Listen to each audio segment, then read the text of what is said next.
Hi, I'm Deb Crow, and I want to welcome you to Season 3 of Imperfect, the Heart-Centered Leadership Podcast. This is a podcast where we connect, learn, and laugh together with authentic and courageous leaders from all over the globe. You will learn from leaders you haven't even met yet. You will gain new tools to add to your leadership toolkit. Leadership belongs to all of us. It's not measured by stature or title.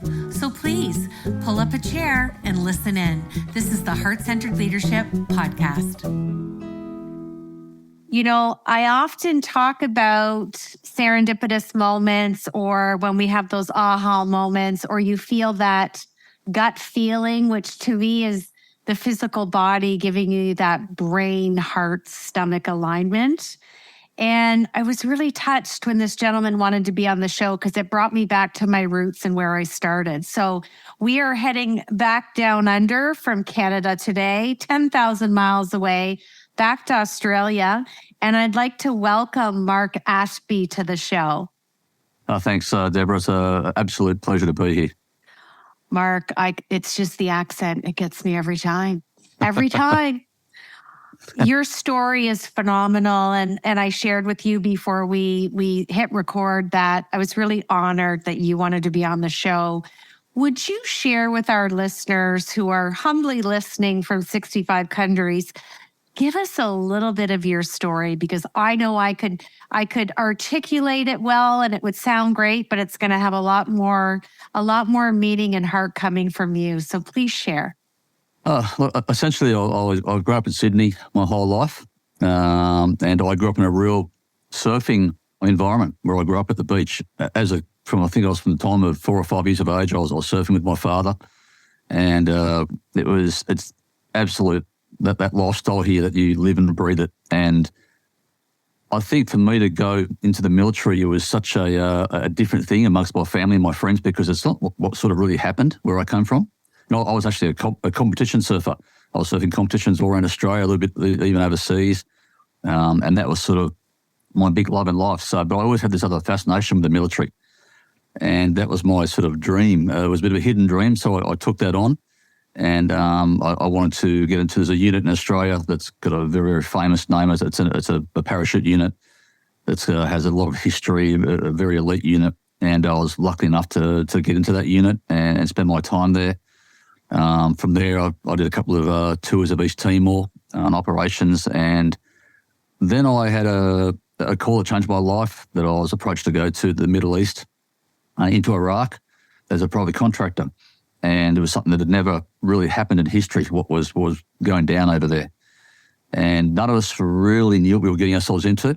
There was a bunch of, myself and a bunch of Australians that went over there. One of the first plane loads of guys when the war first started. And to say it was life-changing, it was an absolute understatement. It was just, it was a crazy environment. You probably can't explain to anybody what it was actually like on the ground there when we first, I think I got there in October 2004.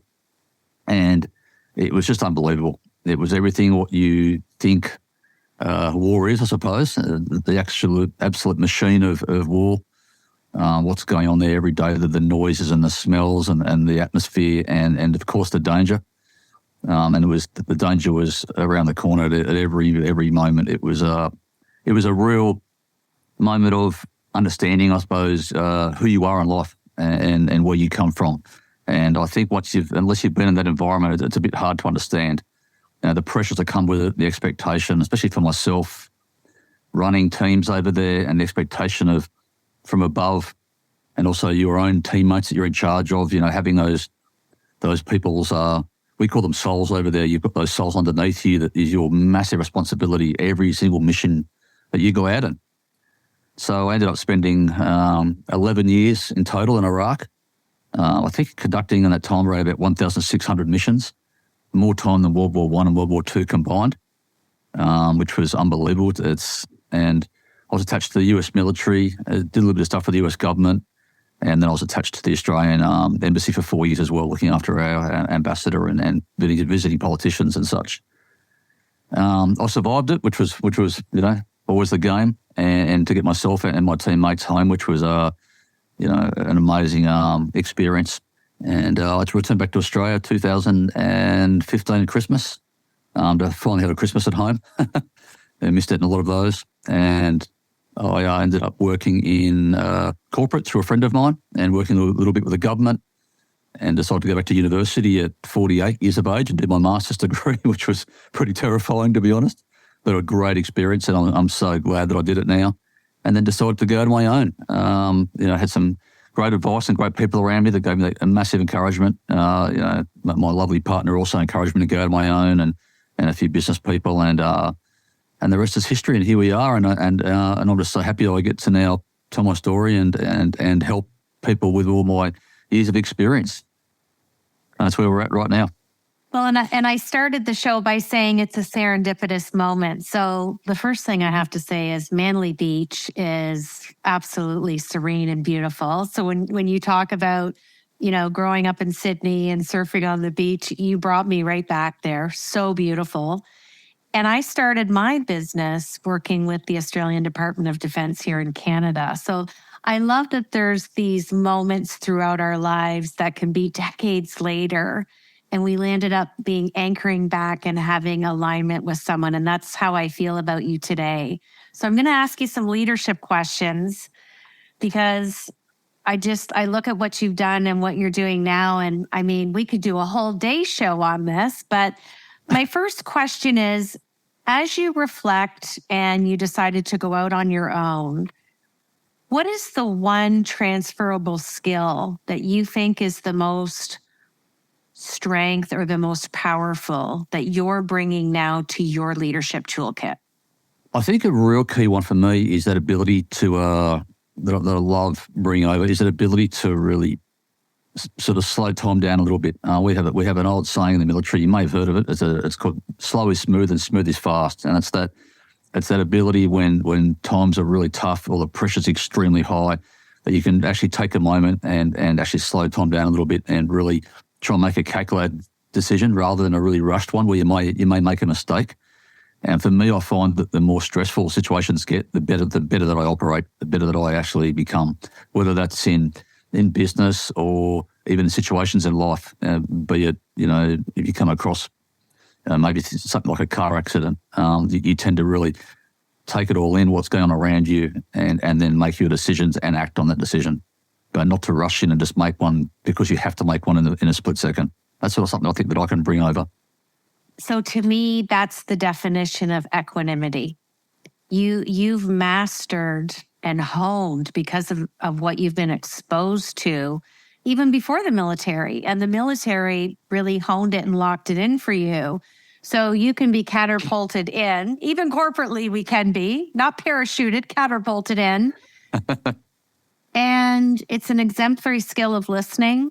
It's an exemplary level of attentiveness. And it's an ability to regulate emotion, to have that mental calmness. And there's a lot of people that can't do that. So that's why I had a feeling that was going to be one of your top skills that you brought over. And certainly you had all that time to hone it, because unfortunately, being in the work you were doing in the military and not seeing peace and never knowing what was around the corner for you. So that's brilliant, Mark. And I think of all the corporate people that you're going to work with that need you, and the real life experience that nobody can relate to, but the transferable skill that you're going to bring and help them hone, that's a win-win. That's amazing. Now, my second question is fun. Laughter is permitted. I'm going to remind you it's a 30-minute show. This question has permanent residency on the show because I love the name of our show. We're all imperfect. So what imperfections does Mark bring to his heart-centered leadership? Imperfections. I think underneath it all, and my lovely partner would say this, I'm probably a bit of a soft touch underneath. and I think people maybe perceive you as what you are. And when they meet me, it's probably a little bit different. And I think I've probably been guilty in the past of, that's probably my biggest weakness, is a bit of a soft touch and giving maybe people too many chances where I actually should have clamped down a bit sooner. And I'm getting better at it. But that's probably my biggest fault. And I want to add to that, because I'd like you to expand a little bit on it. Do you think it's a rush of judgment, or do you think it's an extension of you putting a boundary in place? So this is what I love about the show. You see it as an imperfection, but it's a skill that you're honing as you work and progress to be a better leader every day. What are some of the strategies that you're doing to work on that? Yeah, look, I think myself, the biggest thing is that I've always had that massive care for whenever I've had my actual teammates that have been underneath me, if you want to call it, and I've always had that massive care for that individual, even more so than myself in some situations overseas. Well, I really did put my own, I suppose, safety and well-being as front and centre, as it was so important for me to get those team members of mine home safely, because maybe you know their families, you may know their children. I've known some of those guys I was with for now for decades, and it's a massive sense of responsibility, and it's something that I think it's something you can't lose. It's if you want to call it a skill, you want to call it an understanding, or I don't even know what to frame it as, Deborah, but it's something that you just can't throw away. It's something that's part of you, and I think for me, one of my great, I suppose, achievements that I've had for all those years is that even now, after we've all come home, and it's now a good decade since we've all come back to Australia almost, that and all these men that I work with from different parts of the world, I work with Canadians and Americans and a lot of guys from the UK, we're all still in communication to this day. So I think I've done something right, that we're all still real great mates, and it's that skill set, I suppose, where you can juggle being their boss, but also being friends. And I think it's not an easy one to do, as you would know, being in business, where sometimes you've got to put your foot down and actually have that hard conversation. But we're all still the best of friends, and we will be for life. And I think that's one of my biggest achievements that I absolutely love.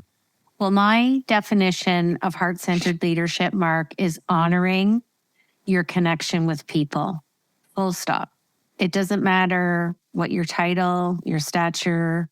At the end of the day, we're all people. And when people are put first before profit or logistics or hierarchy, just like you explained, you've always honored the connection, which is why there's still a meaningful alignment there, which is beautiful.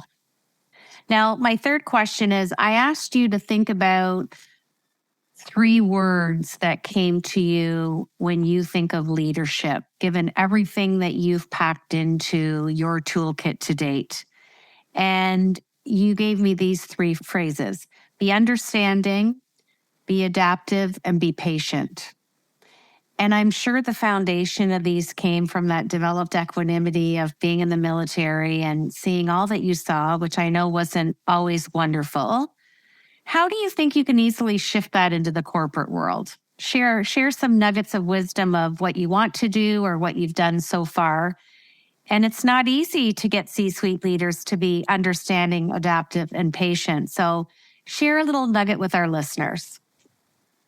Yeah, that's the $1 million question, isn't it? And it's whether you can get somebody who is, the easiest part is when you have somebody who wants to buy into it from the get-go. They're the easy ones, because you straight away you have your own skill set and you can transfer that over to those individuals, which I love doing. Then you get the ones that are going to be a little bit more, the word maybe prickly, and they may have their walls up a little bit.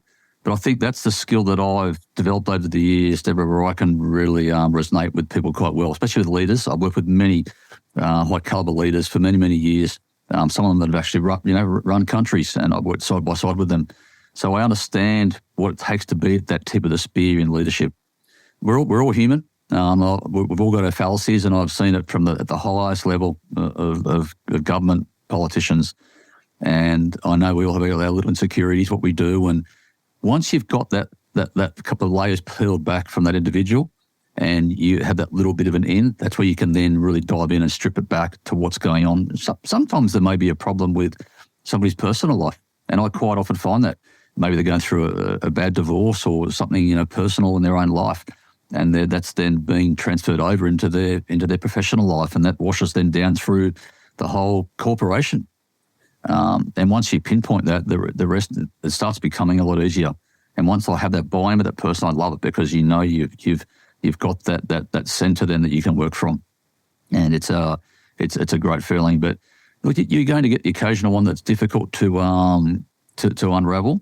But I love getting them out of their environment. I'll get them out of that office environment and we'll go into a totally different location, whether it's down the harbour or something, or go for a coffee down there, go for a bit of a stroll and a bit of a chat and really break down who they are and try and remind them of where they've come from. Try and find out, how happy were you at the beginning of your own process and compared to where you're at now, and how do we rediscover that? How do we actually refine who you are?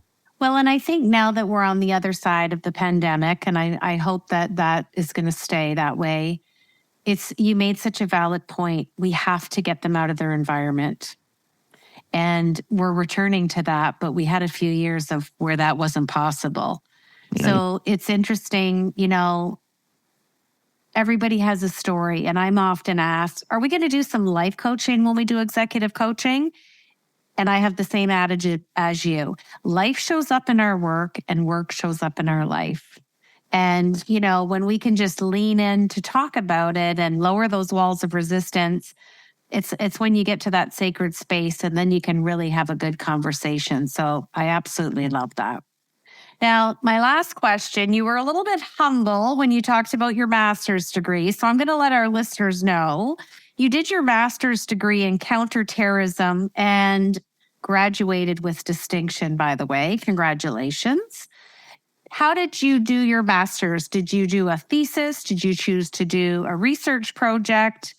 And I understand why you chose counterterrorism with distinction, which is wonderful, by the way.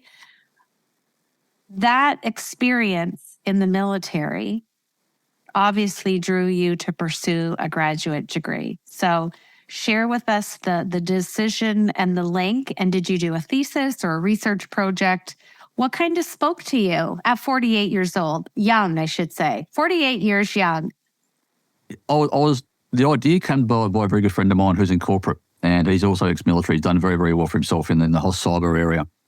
And I spoke to the university. I'd never been to university. I had no undergraduate, and I left school at year 10. I was a tradesman when I was young in the electrical field. So the whole thought of going to university was something that probably terrified me. Probably the first time I've been out of my comfort zone. And I went and had an interview with one of the big universities in Sydney here, and they had the counterterrorism department, of course, some amazing people working there, and had an interview with 3 of the professors there, and they basically said to me, yeah, look, the bad news is you're not doing an undergrad. And I was like, okay, what's next? And the good news is we're parachuting you straight into a master's degree, which I'll be honest with you, I was just like so excited, but I was terrified in the same sentence. And I still remember my first day there, and one of the professors that interviewed me was my lecturer, and him and I are very good friends now. And he was laughing at me because you could see how panicked I was. But once I started to understand the process, Deborah, understanding all the templates and how everything's online now, the libraries, and then I came into my own, because the area that I was learning, to be honest with you, a lot of it's my backbone and it's what I know. So I can, my understanding of a lot of those units is probably far superior than a lot of the actual lecturers there. I was just going to say, they probably learned so much from you and probably had a level of excitement that they had to contain till they got to know you a little bit to see what you were going to submit, because the richness of your writing and submission, you lived it. Yeah, that's right. You live and breathe it. And you have to be careful. You don't want to be there and correcting people when they're wrong. And I learned that very quickly, to zip it sometimes, even if you know something is not correct, because they may be talking about something, an area of your work over there, and you think, oh, well, I lived in that area for 3 or 4 years, so I know it like the back of my hand. But it was a great experience, and I went outside of my zone a bit. Did a few cyber security units as well, so I just didn't do counterterrorism. I did a geopolitics unit as well, which was fantastic. A couple of intelligence units to get my master's, and I was asked to do a kind of research subject. They called it a supervised unit, where you work one-on-one with a professor, and you do it's almost like a 10,000 word, like a mini thesis, and they gave me a bit of free rein with that. So I did it on a big. They have these giant militias in Iraq that are actually run by the Iranians, and it's like a proxy environment. And so you've got the Iranian military that run these gigantic Iraqi militias, because they're both Shia, the same religion, and it's against the Sunni. So that's how it works against Al-Qaeda at the time, and then ISIS later on. And I lived in that area around all those giant militias for many, many years. I understand it very well. And I did so they gave me some great free rein as well to be able to really bring a lot of my own research into that, which was, it's kind of hard to do it in a cookie cutter approach because you've been there for so many years. You actually really want to bring it almost like a story into your thesis. So they gave me a bit of room to move with that, which was fantastic. And then to finish my whole master's with a distinction average was, I never would have imagined that when I first started, and I was so thrilled. In the end, I just kept getting better and better and better. And then to cap it off, I was asked at my graduation to be the graduate speaker in front of 1,000 people, which was very, very humbling, and another absolutely great experience that I've got for the rest of my life to be asked to do that as well. Well, it's going to land on someone's heart who might be considering maybe they're too old to do this, or maybe they're too old to go back to school. And I love that you didn't pursue past grade 10 and you went past an undergraduate. You lived it in practical application and then finished with a graduate degree. That's a beautiful story. That's a heartfelt story. So I'm going to switch to my Fab Four so our listeners can get to know a little bit about Mark. If we asked your friends or family to describe you in one word, what would that word be? Very resilient. Resilient. I thought you were going to say loving because you told us you were a softie. So you're a soft. You're soft and resilient. I love it. What is a book that you've read in your life at any juncture, any age, that was really impactful? And what's the title and who's the author?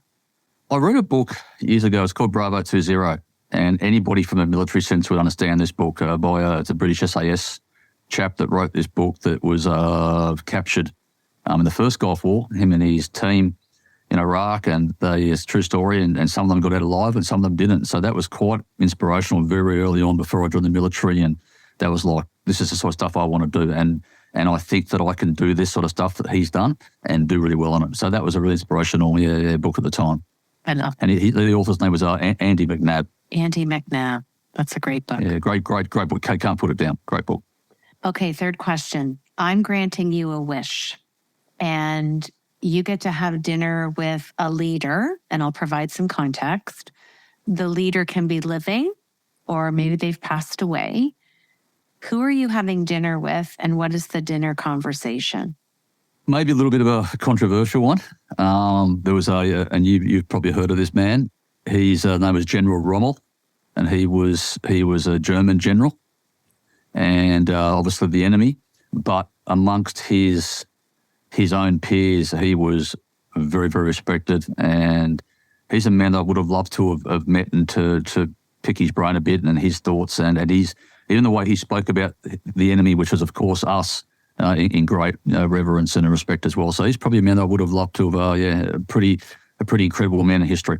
So before we close out the show, I want to say I am very thankful and respectful for the time difference between Canada and Australia. So thank you for getting up early to speak to me. And I always think it's fun when somebody's a day ahead. I always joke with all my Australian friends and say, how does tomorrow look? And they're like, yeah, Deb, it's looking good. So it's always a little bit fun. You get New Year's Eve before all of us. So lots of fun, but it's really exciting for me as a fellow colleague in the heart-centered space to see the transformational work you're doing, especially going from the front lines, Mark, and now into private corporate. And as I keep interviewing heart-centered leaders around the globe, it makes my heart smile that there's more of us in this space. So just continued success, and glad we connected. And I'm going to ask you to finish the show by finishing this sentence for me. Heart-centered leadership is? Like turning up every day and being the best version of yourself. The best version of yourself for, and also for your people. You've got to be that person for your people every day. You want to inspire them. Thanks for joining me today on Imperfect, the Heart-Centered Leadership Podcast. I hope that you've enjoyed the show today and learned some new tools for your leadership. from our amazing heart-centered guest. And if you like the show, we would welcome a rating and review on whatever platform you listen to. And we would love to have any comments or feedback at any time. And if you want some more heart-centered goodness, head over to our daily blog, masteringtheheart.com.